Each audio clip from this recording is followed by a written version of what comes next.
good, healthy, sustaining diet. Improve on improving. Get all the results that you want.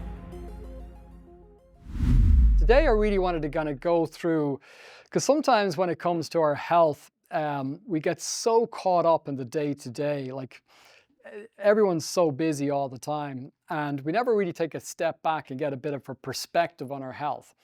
And in doing so, it always kind of drops down in our priorities. And when you take a step back and really look at health, it's kind of shocking. I mean, it's one of these, the boiling frog syndrome, it's actually not true, but everyone uses that analogy where you gradually increase the temperature and the frogs don't realize they're boiling and they die. It's not true. But everyone uses that analogy, so I guess we've got to stick with that analogy. Death by 1,000 cuts is another one. But it is kind of startling. And I actually, I've been doing this for about 30 years, and I love working in health and just helping people achieve their goals and seeing that they've got this immense potential for incredible energy, mood levels, concentration, to look and feel their all-time best. But it's getting increasingly difficult to be healthy in such an unhealthy world. And that's really something that I think, taking a bit of time out, getting a bit of perspective, I'm hoping is going to really help people to kind of make a big jump forward. So we'll see how it goes anyway, because, where are we when it comes to our health? And I'm going to bore you with some data and statistics, but this is hopefully going to help kind of wake up to go, whoa, this is really where we're at. Because when you look at things like in terms of just overall what's happened in a very short space of time, like as our current incarnation as humans, we're like about 200,000 years. And in most of that time, we've been really healthy. And in the last 100 years, we've just gone off a cliff. I mean, even just since in the last, since I was born in 74, so when I was born, it was less than 15% obesity. In 2010, 35.7, and now we're up to 42%.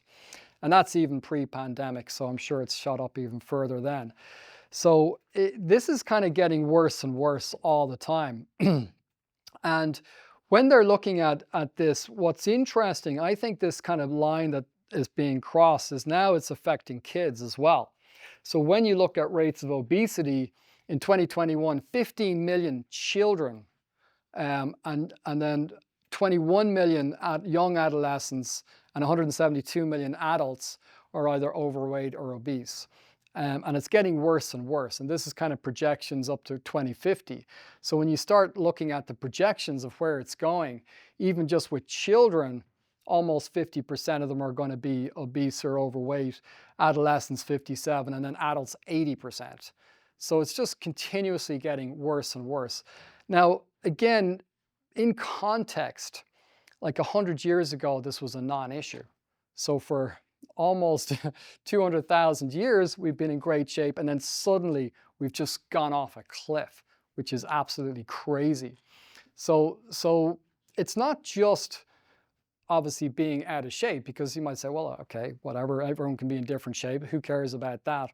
But it's the underlying health implications, because how is it that has happened? What has actually changed in a physiological way?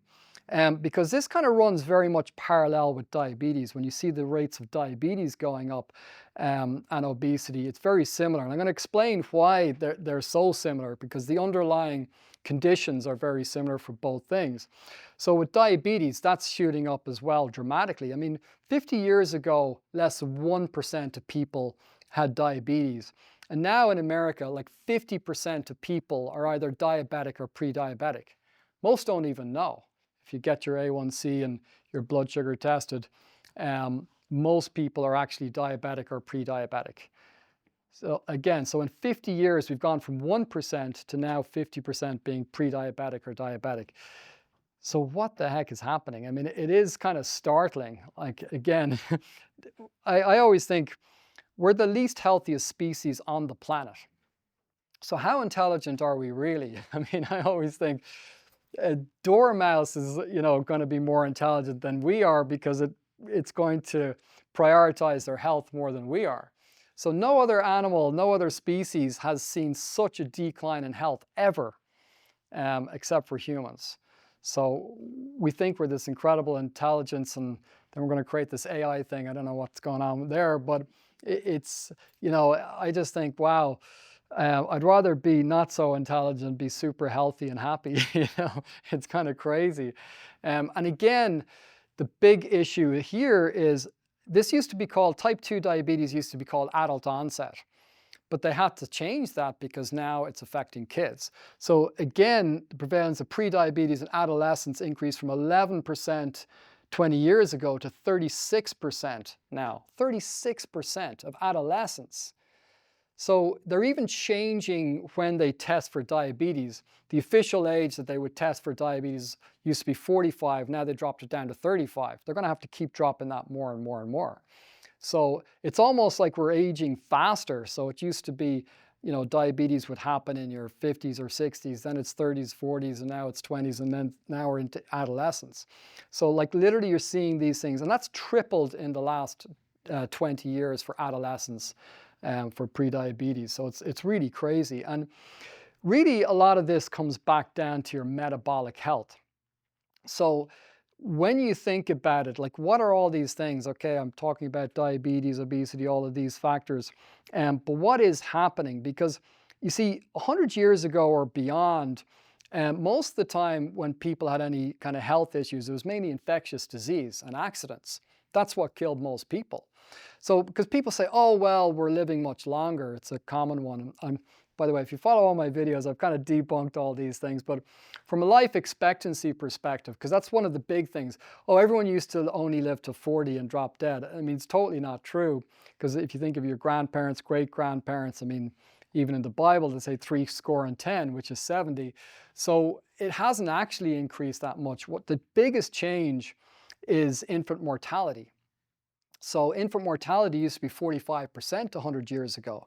So basically, you know, two babies are born, but one kind of dies or very shortly afterwards, and the other lives till 80, but then the median age is 40.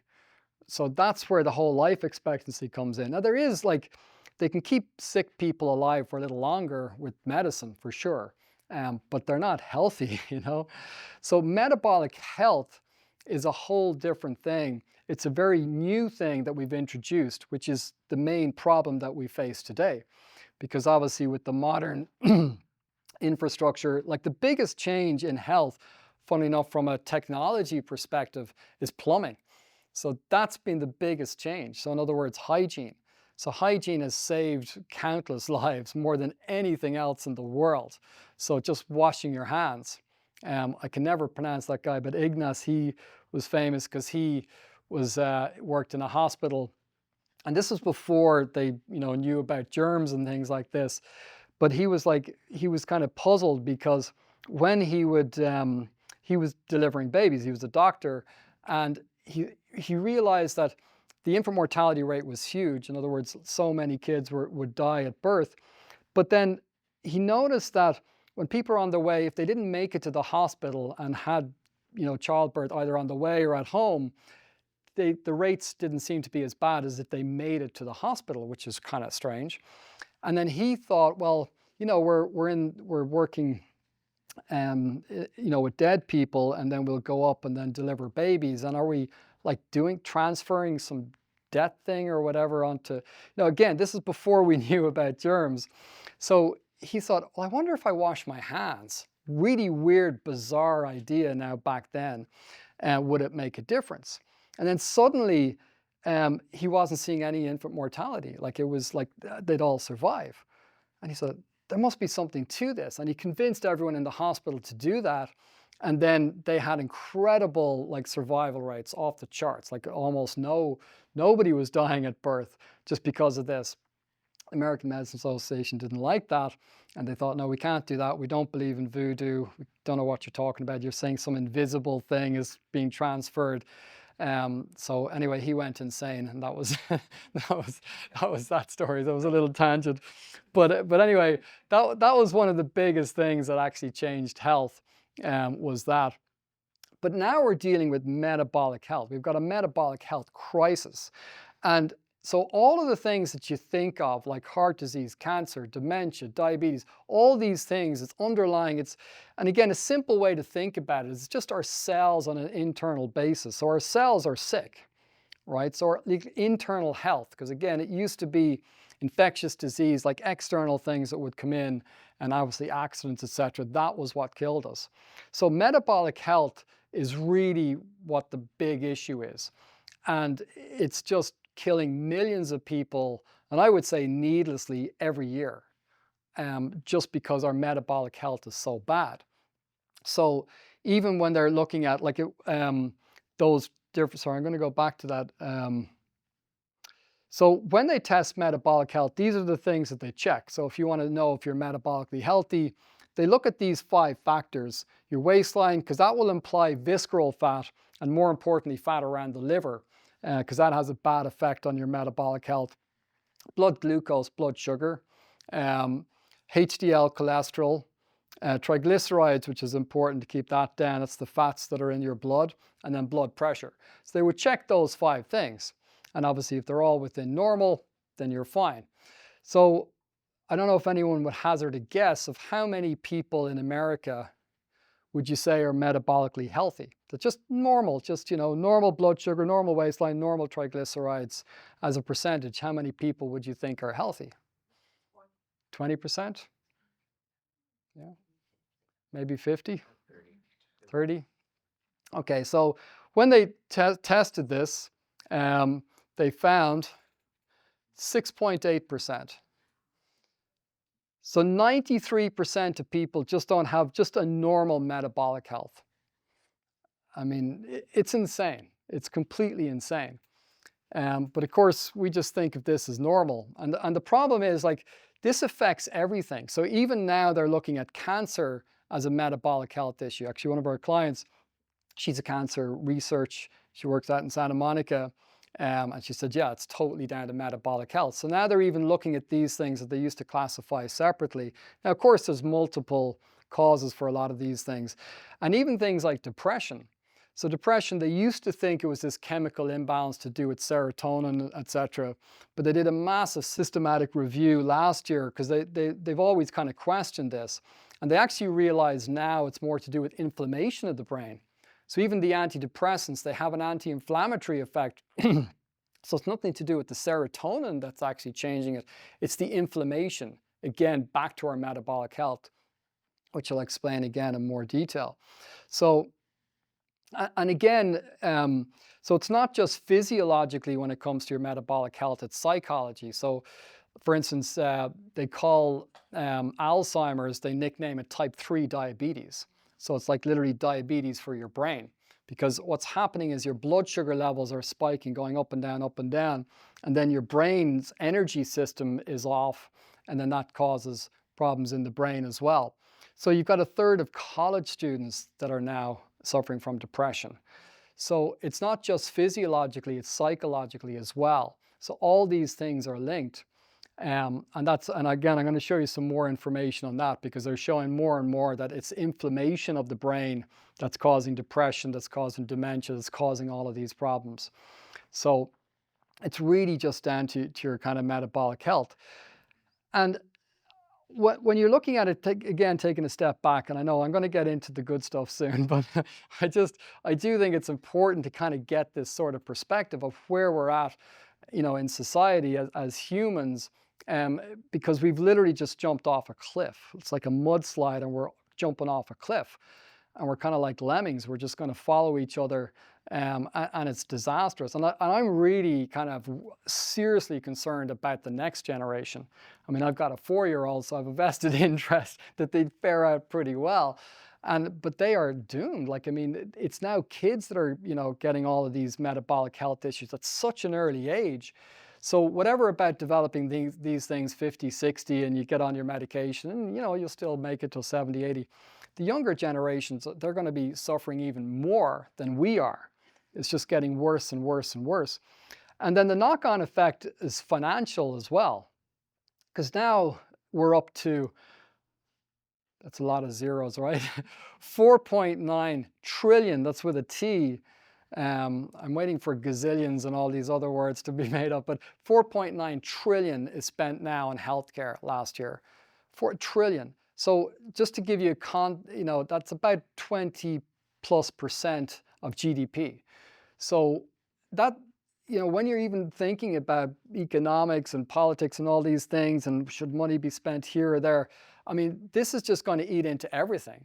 So infrastructure, wherever you want to put anything, and you can debate all these things, and that's what politics is. But if we don't solve this, and this is going up 4 to 6% every year, so this is just going to keep going more and more, take a bigger percentage till there'll be, I don't know. I mean, it's just, again, it's just going off a cliff. It's crazy. It's crazy. And yet, as you'll see, the solution is so simple.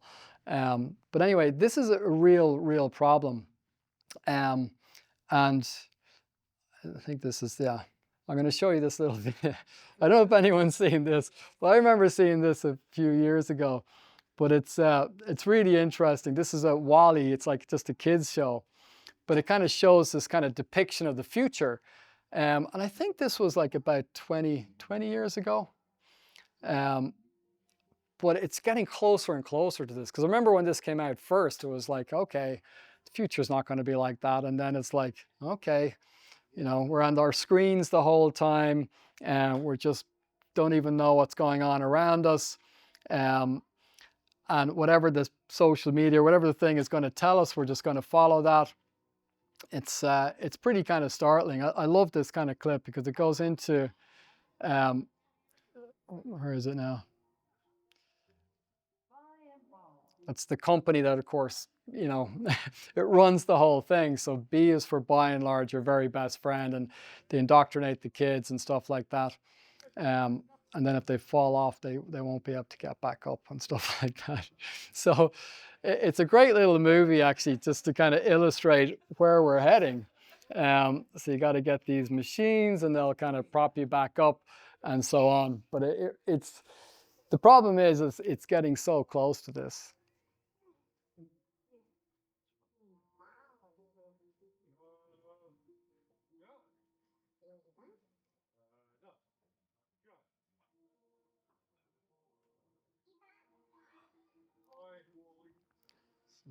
So anyway, it's really good. It's worth watching because it gives you like a whole, whoa, is that really the future we're looking at?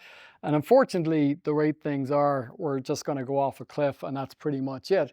So, but one of the things I really want to get at is that all of these things are happening to us younger and younger. Like I said, diabetes used to be called adult onset. They used to test it from 45 onwards. Now it's 35. But now we've got like a lot of kids that are diabetic or pre-diabetic, and it's just getting worse and worse. So it's like we've kind of got this accelerated aging process going on all the time.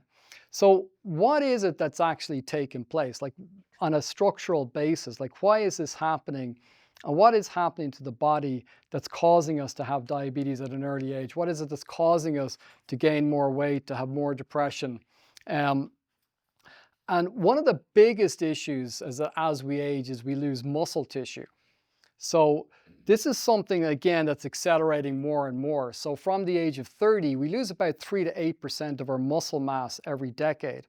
And then that accelerates when we hit 50, where we're losing about 1% of our muscle, 3% of our strength, and 8% of our power. That's that kind of explosiveness. So when they look at things, for instance, like survival from hip fractures from the age of about 65, the expectancy starts to drop off dramatically. So only 30% of people will live a year after that because they're so frail. So again, when you think of somebody in their 80s or 90s, somebody that's quite much older, what you'll notice is they might have great stamina, by the way. You can go hiking and they could hike for hours, but they won't have much strength and they won't have much speed. And that's the strength and power from the muscle tissue. So that's really kind of what's accelerating the aging process. Because even from a point of view of regulating blood sugar, when you consume any kind of food, especially carbohydrates, it raises your blood sugar. And normally that's fine, because if you've got muscle is obviously where the mitochondria inside the cells are, so that takes the food and the fat, converts it into energy. So when you're younger, you've got more and better quality, actually, which is even more important, muscle. So you just use that up as energy and then it's fine. But then as we age, we lose that muscle tissue. Even if you're eating exactly the same food, what happens is you don't have the same muscle tissue to use that up as energy, or the quality of muscle. So then what happens is it just gets stored as fat, and it can cause issues on the liver, and overloads too much insulin, etc. So you kind of have this knock-on effect.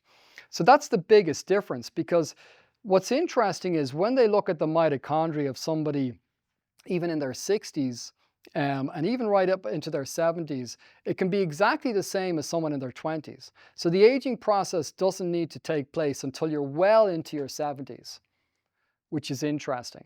So if you can maintain or even replace lost muscle tissue as you age, that's going to really help your metabolic health hugely. And that's such a huge factor.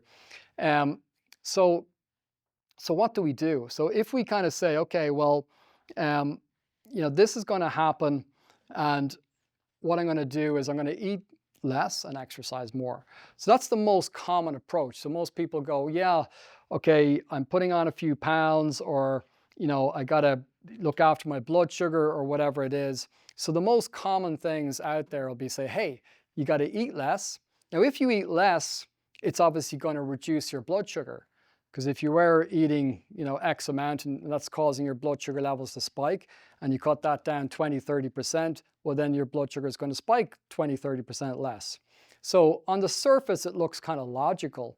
So even these new kind of weight loss drugs like Ozempic and stuff like that, they're basically appetite suppressants. So you eat less, and then, of course, exercise more. So if you burn off these calories as well, that'll help your blood sugar, and will obviously cause you to lose weight. But, and this is the big problem, like people have been doing this for decades, but it's not working. So when they looked at the research, they find that, well, any of these kind of calorie controlled or starvation type diets, they find just doesn't work in the long run. Because in the short term, you may lose a bit of weight because you're forcing yourself, you're going, oh, I'm really hungry, but I'm not going to eat that. You're going to lose weight in the short run. But whenever they look at the long-term research, 1 to 5 years, and actually in UCLA in 2017, they looked at 31 of the most popular weight loss programs at the time. And they said, don't go on a diet, because not only will it not work, but you're going to end up worse than when you started. So why the heck is that? So the other really good example, if you want to take it to the extreme, is The Biggest Loser. So in The Biggest Loser, the big show where they lose a colossal amount. So I think the very first one, Danny Cowell, he won it. I think he lost 139 pounds in like 6 months or something. A total transformation, and looked incredible. But when they did follow-up research 5 years later, and the NIH did this, they found that all the contestants had regained a lot of that weight, some of them even more. But what was interesting is when they tested their metabolisms, they were terrible. So their metabolisms had dropped way down. So there was no way they're going to be able to sustain it. So like, let's say you have somebody like Danny Cowell, I don't know exactly what it is, but let's say he was starting off 300 pounds, he got down to 180. But if you compare him to somebody else at 180, his metabolism was way lower. So he had to, like, if he didn't starve himself forever, there's no way he's going to be able to sustain that, because his whole metabolism was shot. So that is a big issue. So, and it's interesting, when people lose weight, of course, they're, like I said, over 90% are going to regain it plus more. But what they find is that when you go through that process, you're going to lose muscle and you're going to lose strength, and your metabolism slows down. And it's the equivalent, if you lose weight and regain it, you're now 10 years older. Like, that's shocking. They don't tell you that when they say, hey, go on this weight loss diet. They don't tell you, well, you're going to age by 10 years. And by the way, you're going to regain it. But that's what the research will tell you. So that's literally what happens, which is kind of crazy. So if you understand the process of the mitochondria, of metabolic health, this is what we're kind of facing. We're facing this situation where we're aging, accelerated aging, we're aging faster than we should. We're losing all this good quality muscle tissue that we had a lot more of when we were teenagers or in our early 20s, and the quality of muscle is diminishing dramatically. This is affecting our blood sugar, it's affecting our blood pressure. All these things are downstream from this. So you go and you exercise more, you cut back on your food intake, you're actually accelerating the process even further. It's what's called a catabolic event. So it's pretty much a disaster. So what do we do? So this is the big thing, is like, well, okay, that's great. It's a great way to ruin my Saturday morning. Thank you very much. Going to depress everybody, tell you how we're all doomed. But what is the solution? So when I kind of look at this, I go, okay, what are the different factors on mortality? Because when you look at, again, metabolic health, and you go, you say, hey, this isn't working, I don't feel great, my health isn't great, you go to the doctor or whatever, the things they're going to focus on is like things like hypertension and diabetes. So when you look at hypertension, so why is it that they're going to do all these tests? You go to the doctor, you know, maybe the doctor, maybe the medical system has the answer. You go in there, they're going to check your blood sugar, they're going to check your blood pressure, your cholesterol, all the kind of usual tests. So hypertension is huge in terms of, if you've got hypertension, all-cause mortality increased 20%. So you're 20% more likely to die. That's huge. That's going to have a massive impact. So obviously they're going to do everything to try to get your blood pressure under control.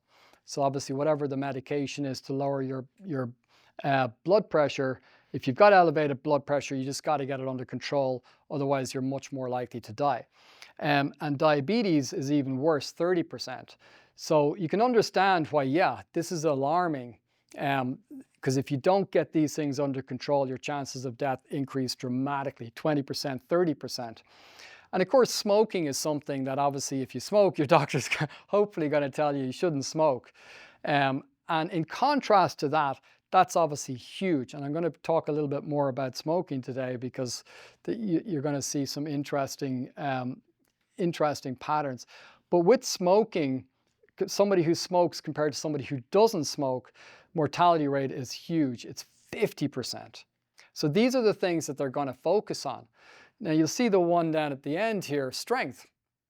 So when they look at all-cause mortality and strength, and this is really interesting, when they compare the bottom quartile to the top quartile, so in other words, you know, out of 100, so if you're in the top 25%, you know, of being strong compared to the bottom 25%, all-cause mortality, someone being strong or not, you know, so we're talking about 20%, 30%, 50%, and now with all-cause mortality, 250%.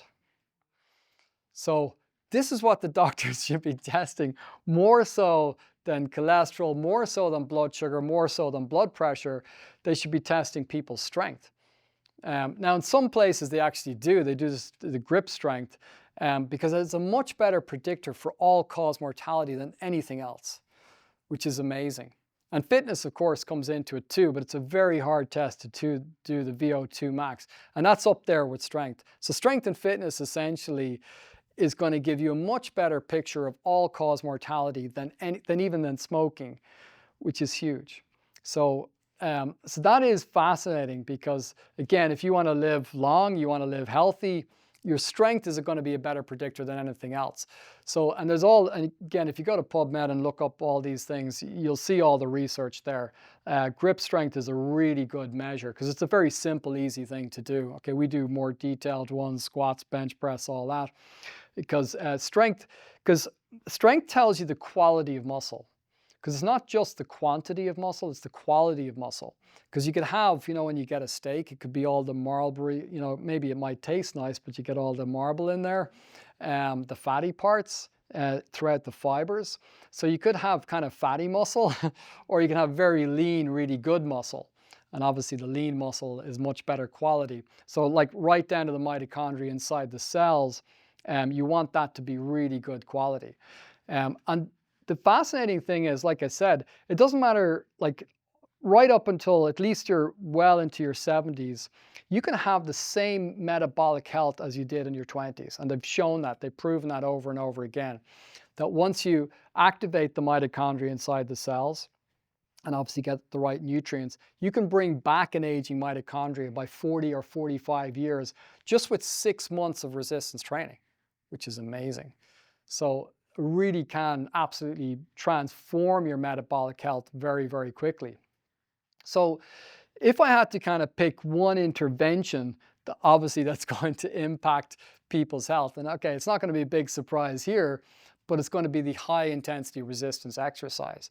But I just think this is like worth going through, because when you understand this, whether you do it here or anywhere else, you could do it at home, just do some squats, whatever it is, resistance training, it should be absolutely ubiquitous. It should be everywhere. Because it's going to have way more of an impact than anything else, than taking blood pressure medication or whatever. High intensity resistance training can absolutely, it should be like brushing our teeth. It should just be ubiquitous. There's very little that you need to do to have incredible health for your whole life, which I'm going to point out today. But this will be absolutely number one on the list. If you realize that when you do that, obviously when you lift weight or whatever, what you're doing is you're activating all the mitochondria in the cells. So again, just to kind of go over metabolic health, what it is, it's your health on a cellular level. Everyone seems the one thing they always remember from school is the mitochondria is the powerhouse of the cell. Nearly everyone, oh yeah, the powerhouse of the cell. I remember that from biology class or whatever. So that is essentially your health. It's how healthy that mitochondria is, the powerhouse of the cells. Now, we only have those cells in muscle cells. We don't have it in the fat tissue. We don't have it anywhere else. So it's all about, the health of the muscle cells. And that has a profound impact on your metabolic health. So by activating it with resistance training, because if I just do cardio or anything else, it's only going to get the type 1 or the surface level muscle. It's not going to get deep inside the mitochondria. And that's why this makes such a difference. It's the resistance training, because if I just move my arm here, the muscle's still quite soft. But if I put a lot of weight on it, then it's very hard, because it has to activate a lot more cells and it gets deeper inside the muscle. And that's why it has such a profound impact. So the type of things that it's going to impact is, well, obviously it's going to bring up your strength. So you go back to that previous thing, that strength is a better predictor for all-cause mortality than anything else. So, and even after 3 months, like we have the new kind of signature program, 10 years younger in 10 weeks, because that's kind of the results we're seeing. So we're seeing a reduction of 10 years of, in other words, if say your strength is decreasing at, say, 3% a year, 10 years, that's 30% strength decrease. Well, you can get that back in fact, even in this research study, it was up to 46% in 12 weeks of resistance training. So resistance training can bring back literally a decade of lost strength in 10 weeks or 10 to 12 weeks, which is amazing. And it's also the most effective to rebuild the type 2 muscle. So again, when I was talking about as we age, we lose muscle, the type of muscle that we lose is actually type 2, not type 1, or it's slow twitch and fast twitch. So if you think of it like this, half your body is designed, it's like we have 2 cars in our garage. We've got like a Prius for going long distances, and then we've got a Ferrari for short sprints. So we literally have these 2 bodies. Literally 50% of our muscle is type 1, and that's for endurance, and that's so we can walk around all day. If you think of even genetically, we're still all hunter-gatherers. So that's how genetically we're set up. So for hundreds of thousands of years, we needed to walk around all day and do our little chores and do our gathering part. But then we needed short bursts of high intensity, which could be like escaping from a predator or hunting. Right? So you've kind of got these 2 engines. So I can just walk around. It's a whole different energy system as well. So when you're just walking, moving around all day, you're using fat as energy, and that's all type 1 muscle tissue that's using that fat as energy. But when you have to suddenly sprint or go faster or lift something heavy, then you're using the other engine, which is the type 2. And what that does is it uses glycogen or sugar as energy. So that's how you can see it has a tremendous impact, for instance, on your blood sugar or diabetes, because you're using that. So if there's too much in your blood, you're going to be able to store that in your muscle. You're going to be able to use that. It leaves space then for more. So it has a tremendous impact on that. So if you think of those two energy systems, the type 2 muscle is the one that we're losing as we age, because if you think about it, the body's going to preserve type 1, because there's no point in being able to move fast or lift heavy weights if you can't even walk around. So it's always going to say, okay, we've got to make sure we can still move around. So we'll hold on to the type 1 and we'll sacrifice the type 2 if we have to lose muscle. So the only way to regain that is through resistance training. So that's why we always prioritize that, because most people, and of course we recommend it, will move around. Okay, most people are probably moving around not enough. I recommend at least 7,000 steps a day, and that the research kind of backs that up, just to keep that type 1 active. But really it's the type 2 that you want to do. Now, another really amazing benefit of resistance training is the increase in what's called BDNF, brain-derived neurotrophic factor. So that is like miracle grow for the brain. So everything to do with cognitive ability, so your focus, your concentration levels, your memory, all of these things is all to do with BDNF, how much BDNF is produced in the brain. And even from an evolutionary perspective, this is really interesting, because BDNF, if you think about it, movement, your brain's primary function is actually for movement. So that's why we have our brains, because if you think about it from a survival perspective, if you can't move and move fast, you're never going to be able to survive. So by moving, your brain gets better and better. And I always give the analogy, like even the most advanced robot in the world today, it can't walk across the room as well as a human. So just walking across the room like that, the computational things that go on in the brain is huge, because like, okay, I'm going to move this muscle 1%, and as I go forward, I'm going to counteract with this muscle, then I'm going to lift it. I mean, there's no way you'd be able to do it consciously, right? There's so much processing that goes on just moving. So movement and the brain is directly linked. So, and in particular when you do high intensity, because again, if you think of it from an evolutionary perspective, it's like escaping from a predator or hunting, absolutely vital for survival.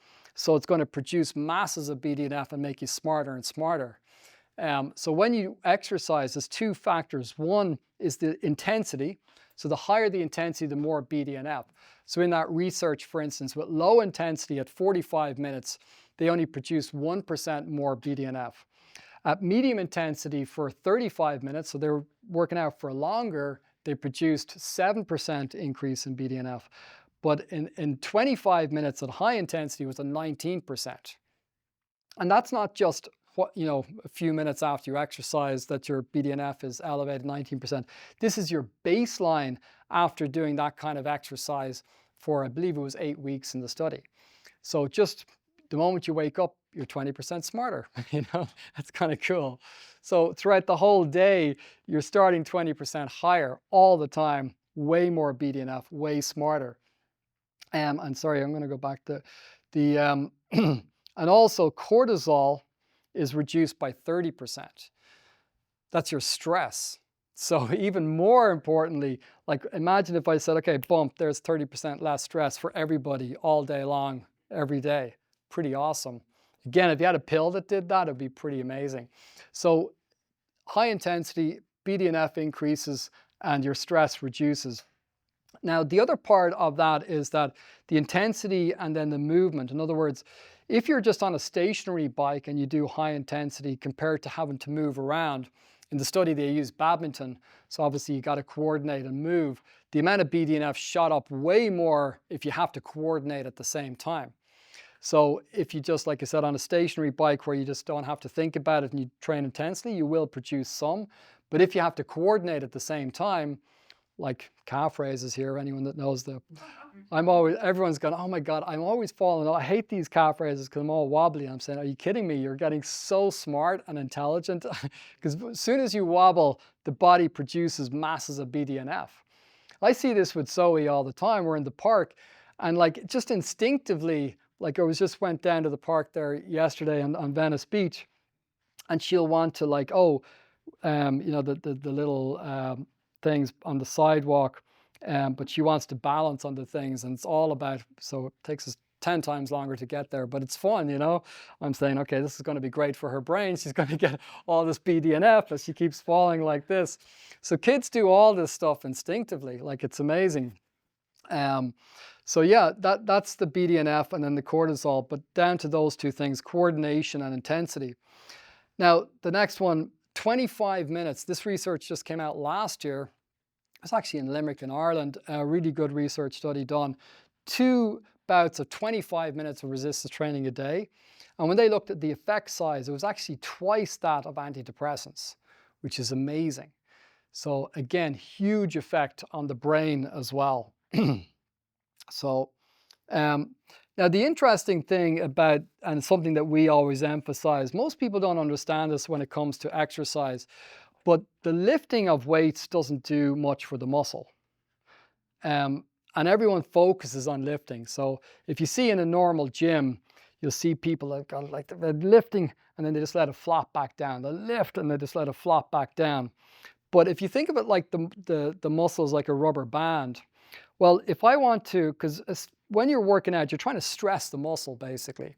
So if you stress the muscle, then it sends a signal to say, hey, let's get stronger, let's get better, let's produce more muscle. And that's the whole point of working out. So, but if you have a rubber band, if I have a rubber band like this, if I push it in like that, does it stress the rubber band? No, but if I stretch it out, it's going to put a lot of stress. So the muscle is the same. When you lift a weight, the muscle is contracting, it's getting shorter. It doesn't do anything. It's actually the lowering phase that actually causes the stimulation for the muscle to get stronger. Very few people know that, which is kind of strange, but yeah, because we used to do these eccentric workouts even 10 years ago, well, 12 years ago now, where we used to kind of go up with one hand, 2 hands, go down with one. We had this eccentric overload workout. It was, I think it was the red belt card, we used to call it.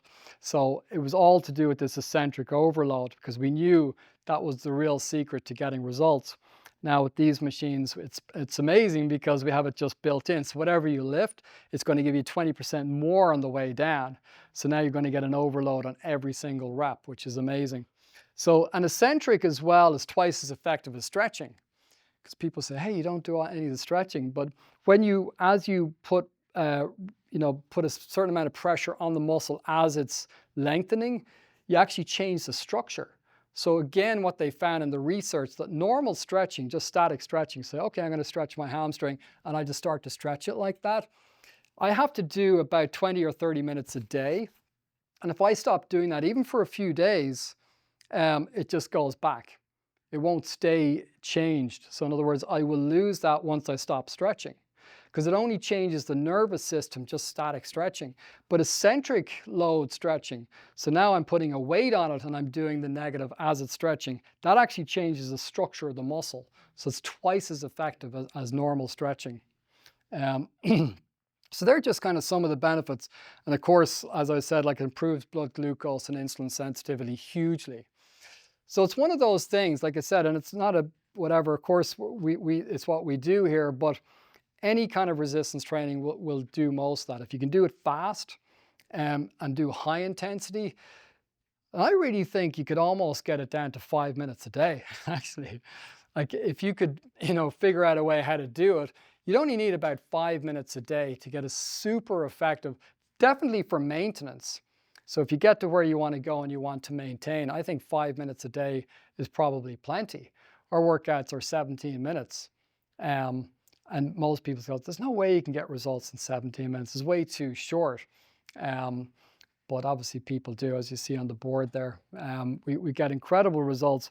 But again, it's higher intensity and you're really breaking down the muscle very, very effectively. So if I wanted to kind of summarize it, because the way I see it is this, here we are. As you can see, we've never been so unhealthy as a species. We're in this environment that health is just not prioritized. Everything else is prioritized, but this has the biggest impact on our lives. And we've got this immense potential to have incredible energy, incredible mood levels, focus, concentration, to look and feel your best. And it really doesn't take a lot. I mean, that's the interesting thing.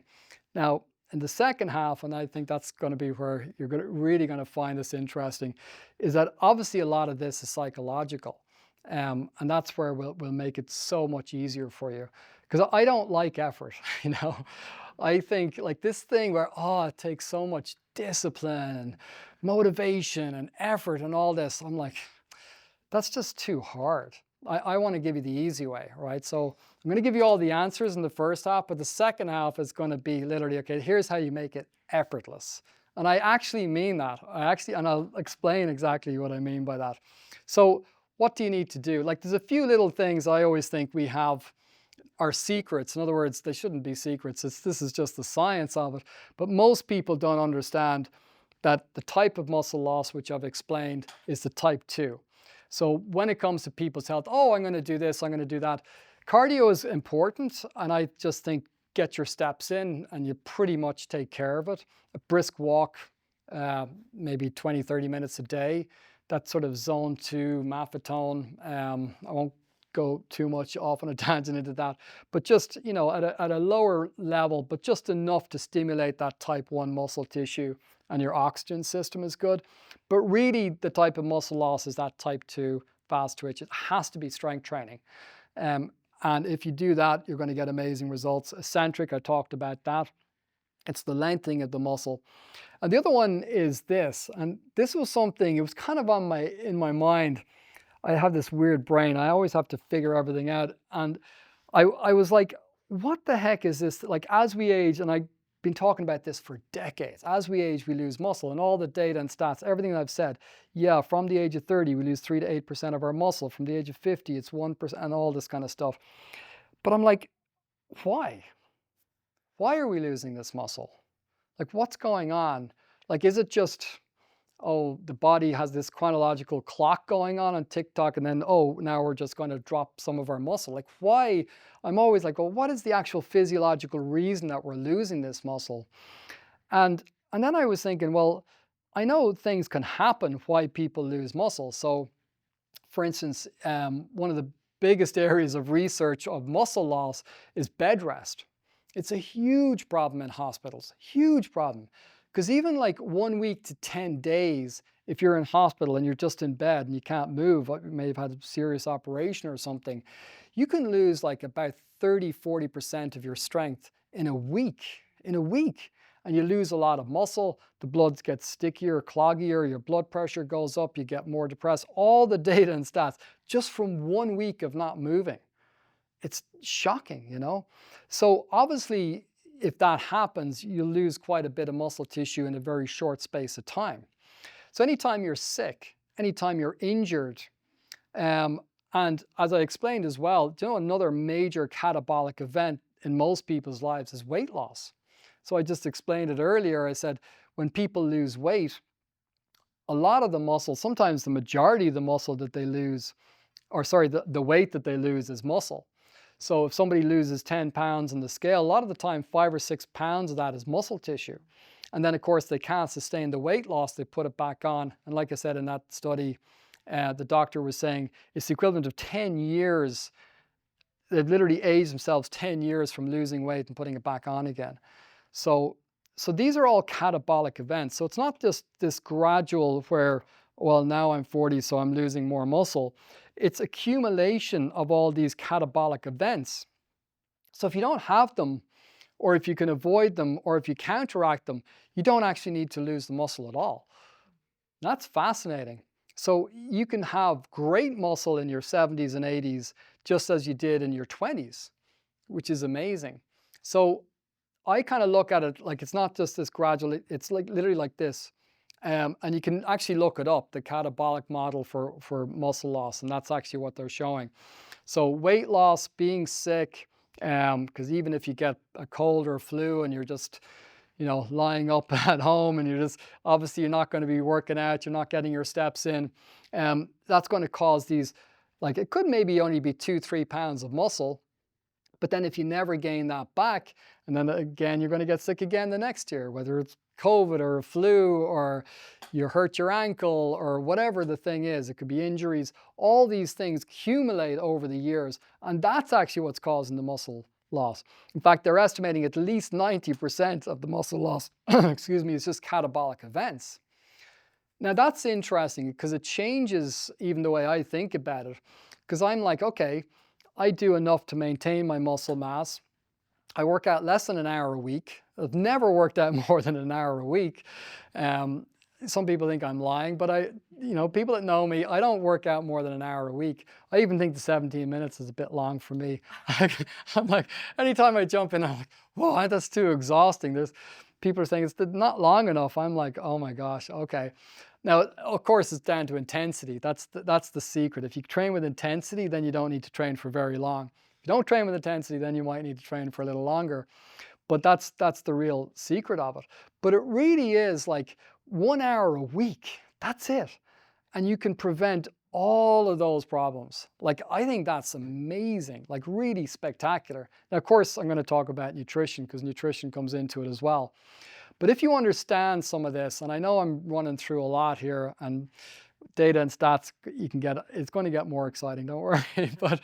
But it is worth like, whoa, where are we? What are we doing? And at least if you have an understanding that if you do want to look better, feel better, improve your health, and even just for fun, tap into your potential, it's really awesome. Like, and it does not take a lot. And that's what I love about this. We're not talking about, oh my God, you're going to have to give up everything and you're just going to have to exercise hours every day and, live on the top of a mountain and like, none of that. I mean, this is so simple and easy. So again, this is the whole model about the catabolic events. So it's not just this gradual it's all these, you get an injury, you get sick or whatever, and suddenly you drop off the muscle more and more. So really that's all it takes. Like 1 hour of exercise a week, do some resistance training, definitely get your steps in. I think that is important. It's really, for me, it's more, don't be stagnant. Movement is life, stagnation is death. That's what I always kind of say. And once you kind of start walking, I said 7,000 steps is plenty. That's all you need to do. It's funny, we're always trying to get the best parking spot right next to the store. Oh my gosh, it would be terrible if I have to park way over there and have to actually walk for 3 minutes to get to the store. You should actually look at that as an opportunity. This is awesome. I get a few steps in, great, and I don't have to fight over that one parking space near Costco or whatever it is. It's Costco is terrible for parking. It's a great store, but it's terrible for parking. Maybe gotta go on Tuesday afternoon. It's a good time to go. But anyway, I always notice that's one of the worst. But anyway, getting your steps in, a bit of resistance training, and then you're there. So what about nutrition? So this is one where, because obviously, definitely with all our members, they're great at turning up, they get the workouts in, and obviously the average person's getting great results, but it's the nutrition is where most people, struggle and fall down. And again, there's two components. First, I want to explain the physiology, again, so that you have a good understanding. And the second, the more fun, exciting part of the second half, that's going to be the psychology. And that's where I genuinely, my big goal today is actually to get it to where it's effortless. I know people think there's no way that's going to happen, but we'll see. So with nutrition, so what's changed? So I've just said, yeah, we've been super healthy for 200,000 years, and then we've dived off this cliff. We've sacrificed everything. We're throwing our kids under the bus. They've no hope for the future. I made you all very happy this morning by telling you all these things. So what has actually changed in that space of time in the last 100 years?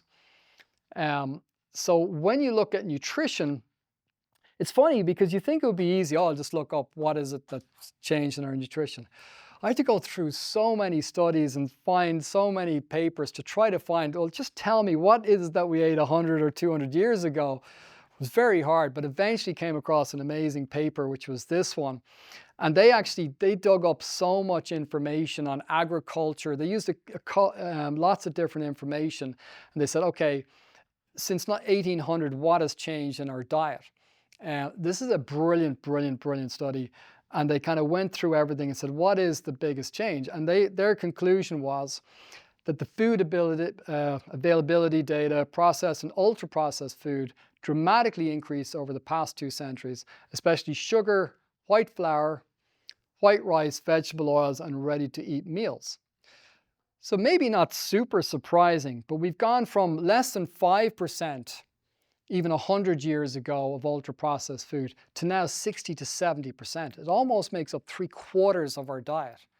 So this is huge. This is literally what's causing this big problem, because this is toxic to the body. This is not normal. This is not natural. And this is really major, major, major problem. So it's so good to find that study. You've no idea how long I've been looking for that study. It only came out, I think it was 3 years ago. But they went through all the food data. So, and this ultra-processed food, oh my gosh, like if you actually knew what it did to the body, it would be banned everywhere. It just would not be acceptable. Like, it is crazy. So for every 10% increase in the consumption of ultra-processed food, the cancer increases 12%. And switching out 10% of ultra-processed food could lower dementia by 19%. So it's going to affect everything. So things like cancer, things like dementia, obviously anything to do with metabolic health. This ultra-processed food, oh, anyway, I'm gonna go. I find it hard not to get very emotional about this, because like, even like Zoe, she's 4, she goes to school and she comes back with this certificate of achievement thing. And it's like one of these fast food places saying, oh, you get a free meal or whatever. And of course I look it up and it's full of the industrial seed oils and completely rubbish food. So as young as 4, they're going to try and indoctrinate and associate, and again, this is all the psychology stuff, but all this stuff, so that we are completely addicted to this stuff, and psychologically we're literally wired to eat this stuff. It is detrimental, and this is, I think, one of the biggest problems in society, is just this ultra-processed food. And not surprising when they look at eating even, ultra-processed food, the average person that consumes more ultra-processed food, they're consuming 500 more calories a day. Because these things are very carefully designed to be highly palatable. So like, literally their goals, and they're literally written out, and I'll talk about this in further detail, is to get the consumer to always want more. They're literally designed like that. So it's designed to cause you to want to eat more and more and more. So ultra-processed food is just crazy. And it doesn't take a lot to have a very bad impact. So even 2 cookies a day in this research shows that it have a very negative effect on your brain. 2 cookies a day. So this stuff is like, it's so bad for your health. And it's going to cause chaos with your metabolic health. So, and I think this is where most people struggle, because exercising, again, 1 hour a week, most people go, yeah, I could do that, 15 minutes a few times a week or whatever. But eating healthy, oh my gosh, that's the big, big, big hill to climb. And in one sense, it's so ridiculous, because what are we talking about? Let's just eat real food. Like, there's nothing hard about eating like, if I handed everybody, an apple, right? And you bite into it, you chew it, it's not hard, right? We've done it before. You can chew, you can swallow, it's fine, right? You can have a piece of salmon, right? You can eat food, you can chew it, so there's nothing difficult about eating real food, right? Nothing difficult. So, okay, it's over, everyone can go home now. It's simple, that's all you got to do. Now you're going to be perfectly healthy for the rest of your life.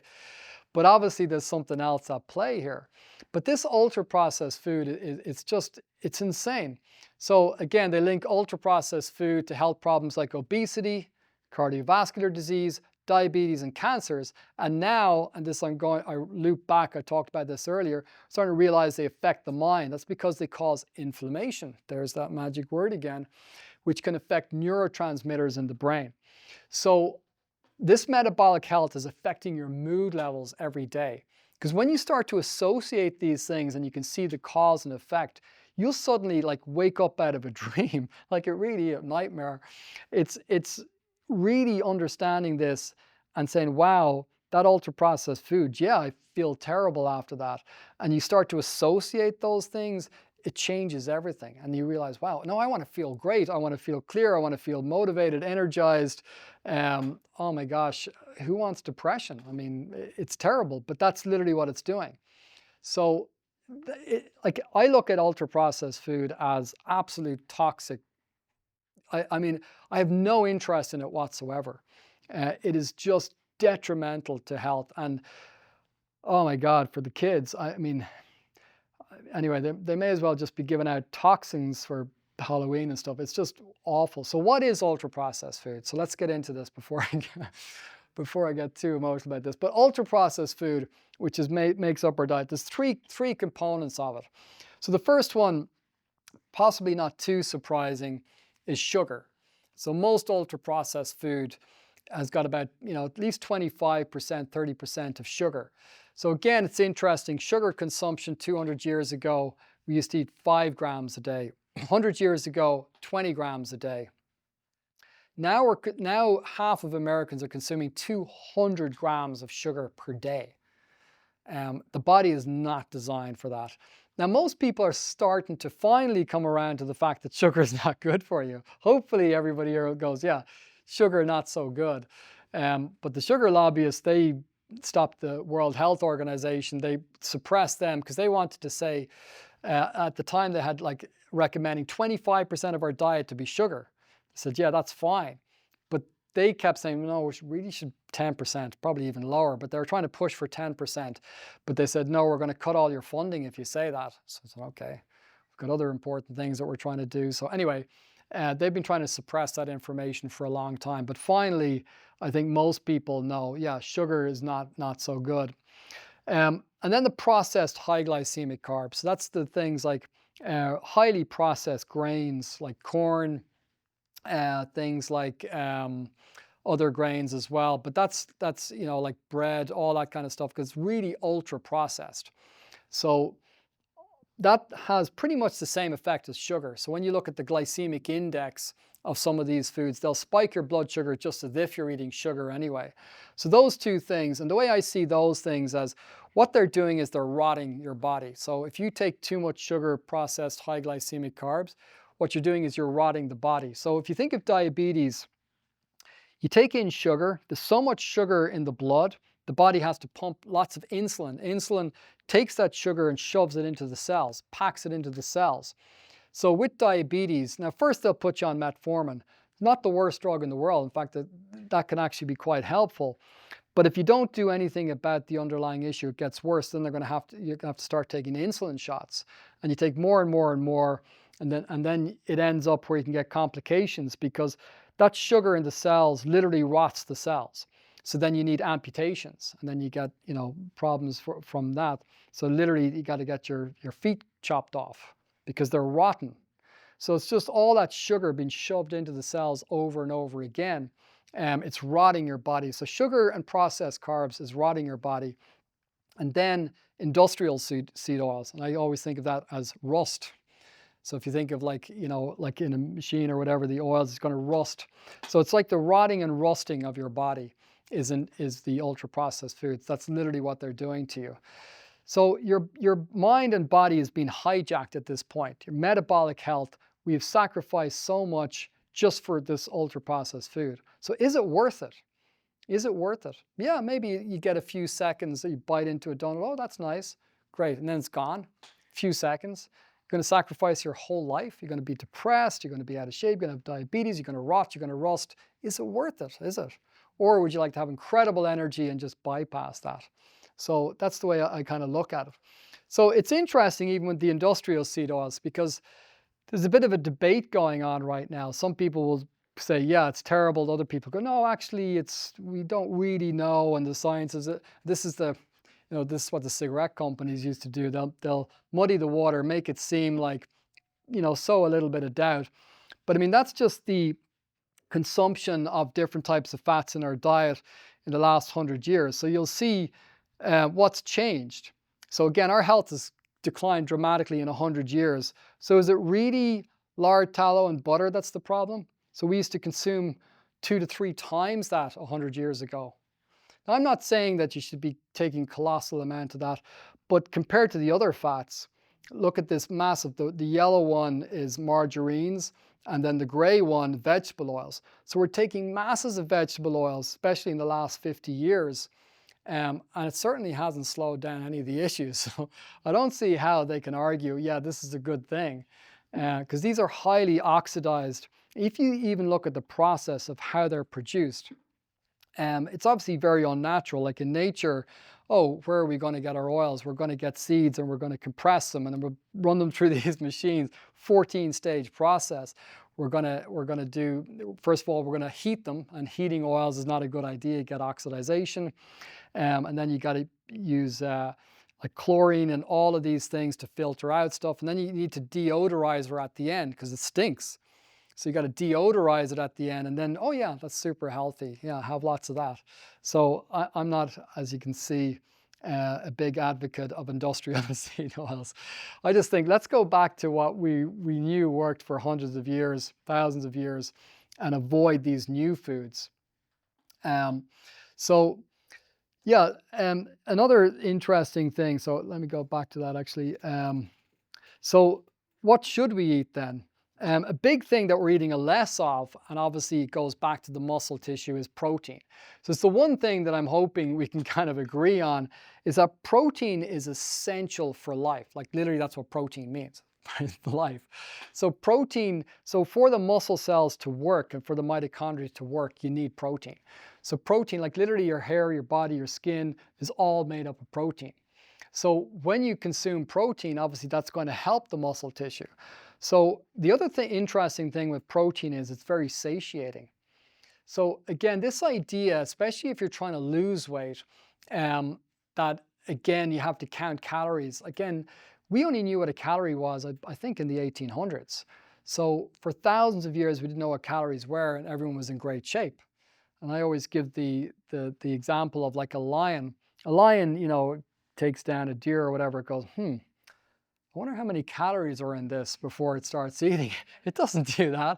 It just eats until it feels full, and that works. So we have the same process.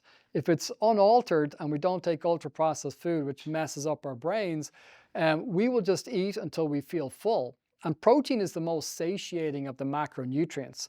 It's impossible. Like if I said all you're allowed to eat is protein, you would lose so much weight.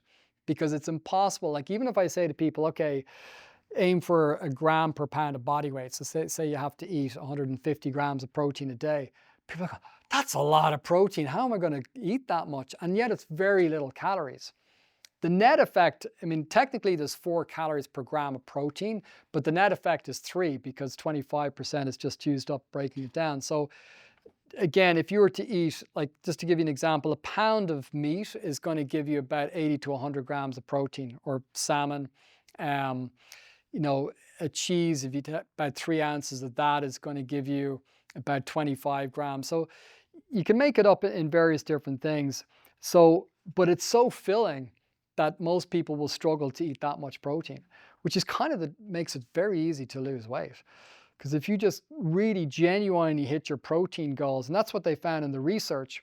So in 2005, what they found is when a person increased their protein intake, I think it was from 15 to 30%, is it on there, in their diet, without trying, this was what was interesting. They said, okay, we want you to increase your protein from 15 to 30%.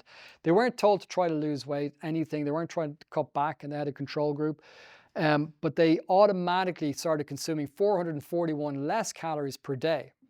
And then they lost 11 pounds in 12 weeks without trying. So that's what I love. I love these things that are effortless. You're not trying to do these things. It just works because you're changing the satiation factor. So you feel fuller on less. So it makes it so much easier without being told to eat less or lose weight. So protein is obviously going to be a key factor. So like I said, these are very simple things on the surface. you do a bit of exercise, you don't eat ultra processed food, you consume a bit more protein, and that's it. And that's pretty much, all I've done is like, okay, what do I do? It's so easy. I do 1 hour of resistance exercise a week. I just turned 51. I'm literally in the best shape of my life. Like this is, Paul did the photo shoot a few months ago. And but it's not about just that. It's just I have so much energy. It's amazing. I have an extra motivation because Zoe's 4 and she has so much energy. And I'm like, I left it late in life. So I'm thinking when she's 24, I'm going to be 70, So I'm kind of doing the math. I'm going to have to be pretty healthy and agile if I'm going to keep up with her. So that's a huge motivation. But 1 hour of exercise a week, not too bad. The one thing I do is I aim for protein. So I do aim for about 1 gram per pound of body weight. Do you need that much all the time? No, I think to maintain even 0.6 is fine. But if you want to see a change, I would go up to 1 gram of protein per pound of body weight. So either if you want to lose weight, gain back muscle or strength, I would increase it to that. If you're where you need to be, I think 0.6, 0.7 is plenty to maintain, just to kind of give you an idea of that. So yeah, I eat a bit more, and that's all I do. I just say, okay, what protein am I going to get at each meal? That's all the way I think. And then I'll just add in either healthy carbs, healthy fats with the protein. Very simple. And then get in my steps. Generally, 7,000. I have it set on my things and make sure I get about 7,000 steps a day. Not very difficult. Eat real food.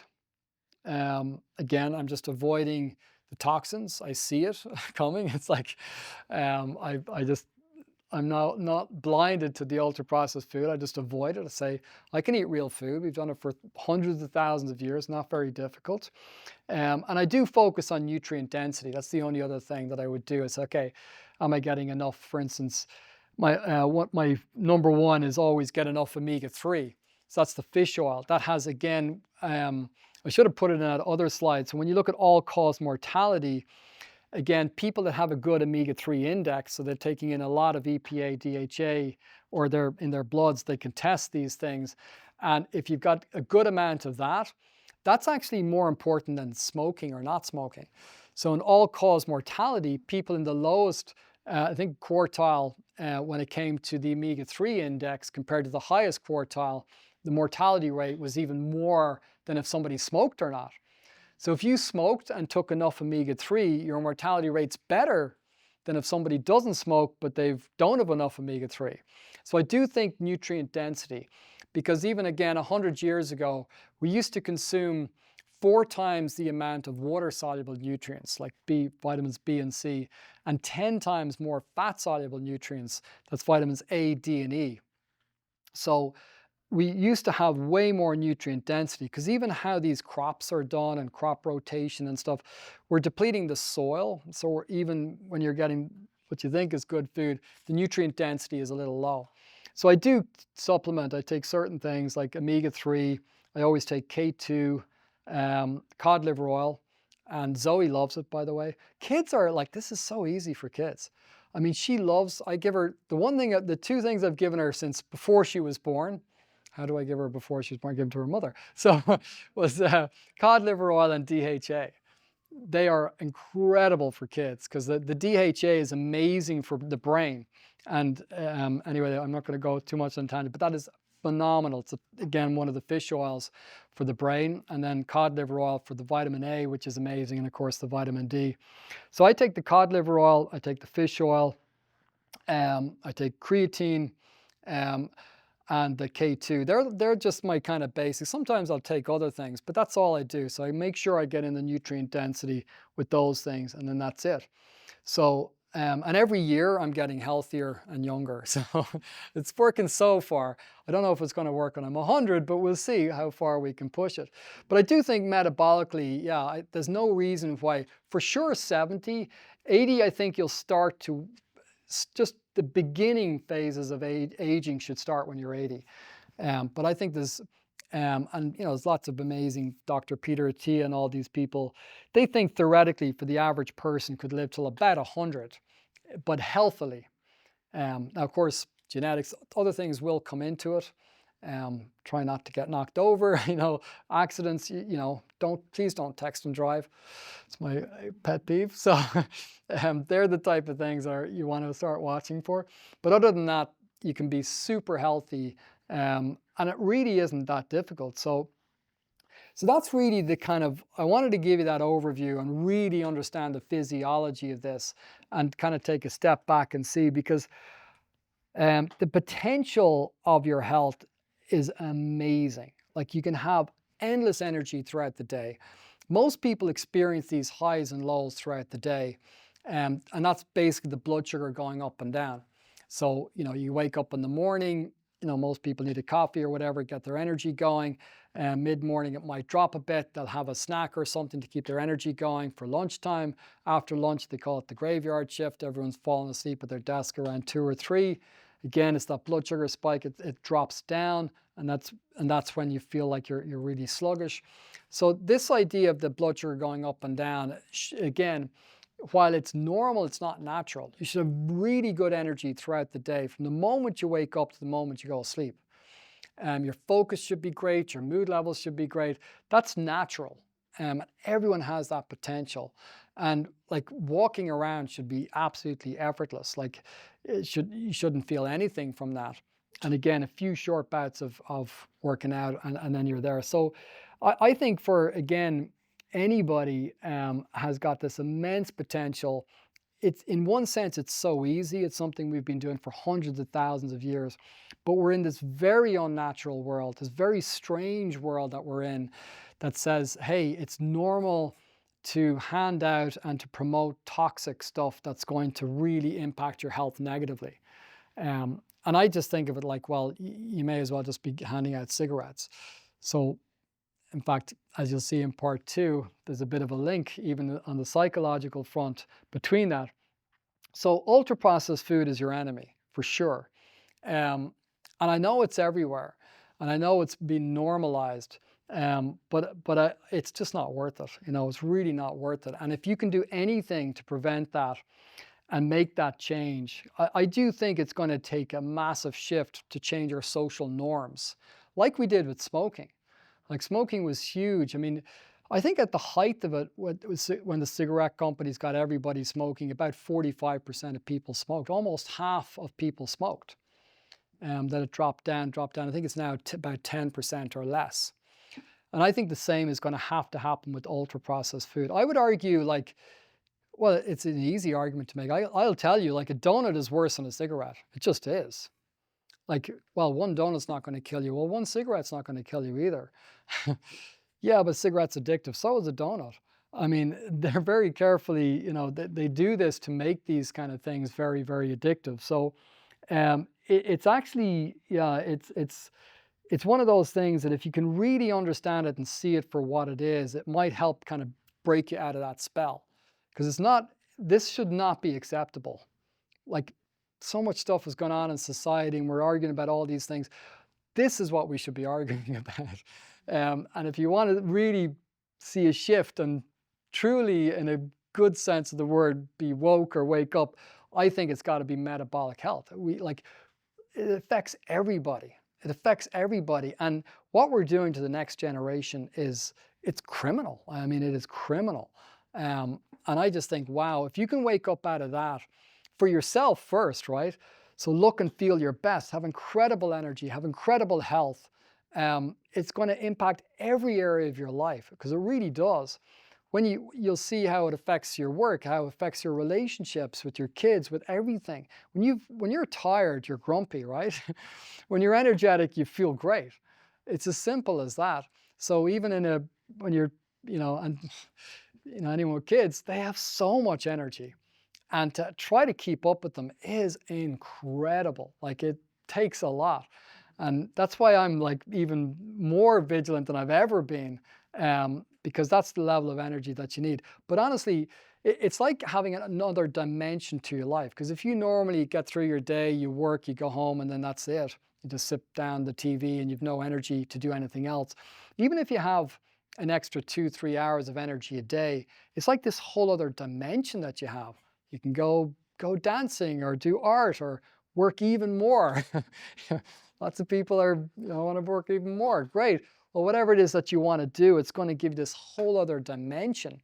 And you'll just be kind of, like I said, literally woken up out of this kind of like thing that we're all stuck in. And that's the thing I see more and more. And this is where I've noticed from doing this for 30 years, I was working out approximately, I've done about 10,000 consultations. So I've seen like every type of person you can imagine, and everyone's different and they struggle with different components of it. But it's the fact that their environment is just working against them. Oh, well, I tried, but today they brought in cakes and biscuits into the office, and they brought this in and they do that. And I went over here and then they served me this. And then it was Halloween and there was the candy. And it's just this complete bombardment. And of course, there's other aspects to it as well, because it's intrinsic to who we are, what we eat. Even I'm big into developmental psychology, because obviously the first thing as a baby is taste. So it's really wired. Food is so huge as part of our lives. It's for survival and it's wired that way, but it's been hijacked. So I do feel like you got to be a bit of a rebel to be healthy. You got to go against the system and kind of wake up out of it. But if you see it clearly enough, it starts to kind of fall away. And you go, hang on a second. No, that's weird. What they're doing is weird. They can call me weird for wanting to eat real food. Fine. I'll put up with that and have a great life. So it really is that easy. And if you understand those few things, anybody can, like, literally 10 years younger in 10 weeks. That's, that's our kind of big thing now. But it really is like that. It's like reversing the clock, and you feel like it. Like, I genuinely, and I'm not just saying this, but I actually have more energy now than I did in my 20s. Because I remember getting tired during the day in my 20s, and now I just don't. But I've just dialed in these few very basic, simple things. It's just like brushing your teeth. It really is. It's that simple. And you do have that capacity for this amazing health. Because that's the big thing. I've always felt like I'd hate to get to the end of my life and go, oh, well, you had the potential to be here, but you just lived at only 10% of your potential. I would hate that. I'm like, wow, that wasn't a great idea. And like I said, it's nobody's fault. And it's not willpower, it's not this, it's not a flaw. And after 10,000 consultations, I can tell you wholeheartedly, I 100% know that, probably more than most people you'll ever meet. Because I know how people struggle. I know the emotional aspect of it. I know all of that. And it's nobody's fault. It's not a lack of willpower, because that's what they'll try and tell you. Oh, you're just lazy, you just got to exercise more, or you just got to eat less. They're going to push that because it means we're not focusing on the real problem. Is that, no, you're trying to poison us with this addictive substance and you're trying to trick us into this. But hopefully, as I said, you're not going to be tricked anymore. So what I'm going to give, we're going to stop for a little break now. And then the second half is where it's going to be a lot of fun, be a bit more interactive. And I'm really going to show you the techniques that you can change, because literally our brains have been hijacked with all of these associations. And I'm going to show you exactly how that has been done, that you can take control of that process so that even subconsciously you can change those patterns so it's no longer an effort. Like, I've never found it an effort whatsoever. Like I said, there's no part of it that's hard, actually. It's kind of weird. I used to always say, well, this is the bicep muscle, right? And if you can control this muscle, you can do anything. Because if I can control that muscle, I can go contract, and then I can go relax. So now all I got to do is, if I want to have a great diet, there's a donut in my hand, relax. It's not getting anywhere near my mouth now. It can't do it, right? Now, if it's an avocado or something healthy, contract, bump, eat, that's all.